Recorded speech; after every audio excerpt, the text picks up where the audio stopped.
कैसे हैं आप लोग। उम्मीद करता हूँ कि आपको मेरी कहानियाँ अच्छी लग रही होंगी। अगर अच्छी लग रही हैं तो प्लीज़ चैनल को सब्सक्राइब कीजिए और लाइक करना मत भूलिएगा।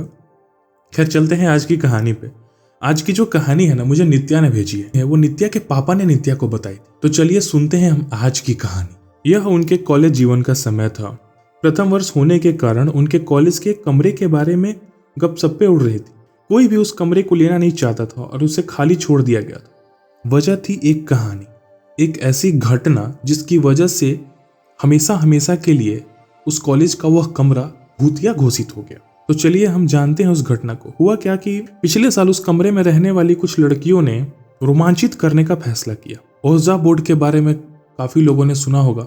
अगर आपने नहीं सुना होगा तो आप इसके बारे में गूगल करके जान सकते हैं। ओजा बोर्ड एक गेम टाइप है, एक तरीका है जिसके थ्रू हम दूसरी दुनिया के शक्तियों से, खासकर भूत प्रेत के साथ कम्युनिकेट करके बात भी कर सकते हैं। बहुत सारी इसके पीछे कहानियां हैं। खैर मैंने ऐसा कभी कुछ एक्सपीरियंस नहीं किया तो मुझे नहीं पता। वैसे ओजा बोर्ड जो है वो काफ़ी पॉपुलर है। फॉरेन कंट्रीज में काफ़ी लोग इसको यूज़ करते हैं। हमारे इंडियन कंट्री में तो ये बहुत कम लोग ही इसको यूज़ करते हैं, बट फॉरेन कंट्रीज में इससे रिलेटेड बहुत सारी स्टोरीज हैं। खैर चलिए हम कहानी पे चलते हैं। तो 5 लड़कियां एक ओजा बोर्ड, मोमबत्तियां, सिक्के और कुछ सामान लेकर पूरी रात जागती रहीं। ठीक आधी रात को उन्होंने सब कुछ तैयार कर लिया और चूंकि ऐसा कहा जाता है कि भूत को बुलाने के लिए गहरा विश्वास महत्वपूर्ण है, इसीलिए उन्होंने हाथ मिलाया अपने सबसे करीबी या अपने सबसे पास में जो कोई भी भूत या आत्मा है उसको बुलाने के लिए। और उसके बाद उन्होंने वो ओजा बोर्ड पे जो भी प्रोसेस होता है उसको फॉलो करना स्टार्ट किया। ऐसा करने के लगभग 5 मिनट के बाद ही बहुत तेज हवाएं चलने लगी और मोमबत्तियां टिमटिमाने लगी। और उसके बाद ही उन्हें ऐसा महसूस हुआ कि उनके अलावा भी कोई वहां पर आ चुका है। जिसको भी आना था वो वहां पे आ चुका था।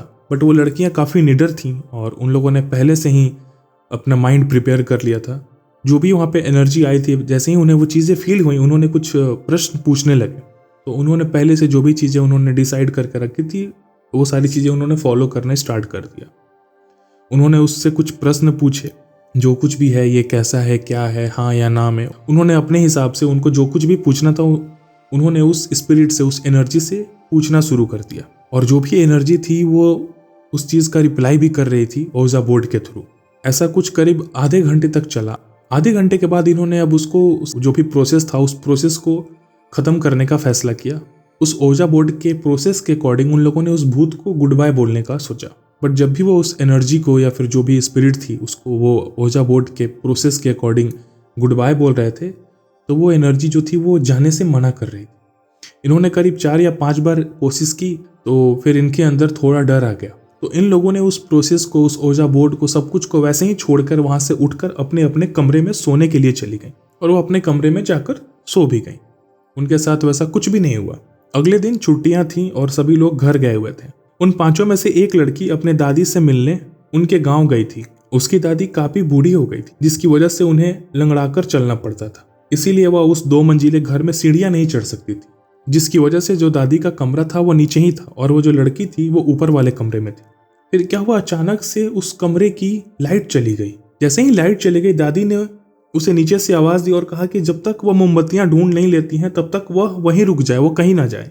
तो वह लड़की अपने कमरे में इंतजार कर रही थी। तभी उसने अचानक किसी को गुजरते हुए देखा। वह यह सोचकर कि वह उसकी दादी हैं, वह उनके पीछे चल पड़ी। वह लड़की उस आकृति के पीछे चलते चलते छत तक चली गई। अचानक उसे ख्याल आया कि उसकी दादी सीढ़ियां नहीं चढ़ सकती हैं और उसने ऐसी चीख निकाली कि पूरे गांव ने उसे सुना। अगली सुबह डरी हुई दादी ने कुछ अनुष्ठान की है। वो इसे पेई उत्तरासु कहते हैं, जिसका तमिल में अर्थ है भूत को भगाना। और ये सारा कुछ पूजा पाठ अनुष्ठान करने के तुरंत बाद ही उन्होंने उस लड़की को पहले ही बस से उसके मम्मी पापा के साथ उसके घर भेज दिया। उसके बाद हमें पापा ने बताया कि वह कमरा फिर कभी किसी ने नहीं लिया और वह लड़की भी उस कॉलेज को छोड़ करके हमेशा के लिए चली गई। मानने वाले कहते हैं, वहाँ के लोग कहते थे कि उन लोगों ने जिस भी एनर्जी को, जिस भी आत्मा को बुलाया था, वह आत्मा हमेशा हमेशा के लिए उसी जगह, उसी कमरे में रह गई। और जिसने बुलाया था वह आत्मा उसके पीछे लग गई, जिसमें से वो लड़की भी थी। बाकी लड़कियों के साथ क्या हुआ वो हमें नहीं पता, बट उस लड़की के साथ जो कुछ भी एक्सपीरियंस हुआ था वो हमें पता है। और आज भी वो कमरा बंद ही है। तो यह थी आज की एक सच्ची कहानी। उम्मीद करता हूँ आपको ये कहानी अच्छी लगी होगी।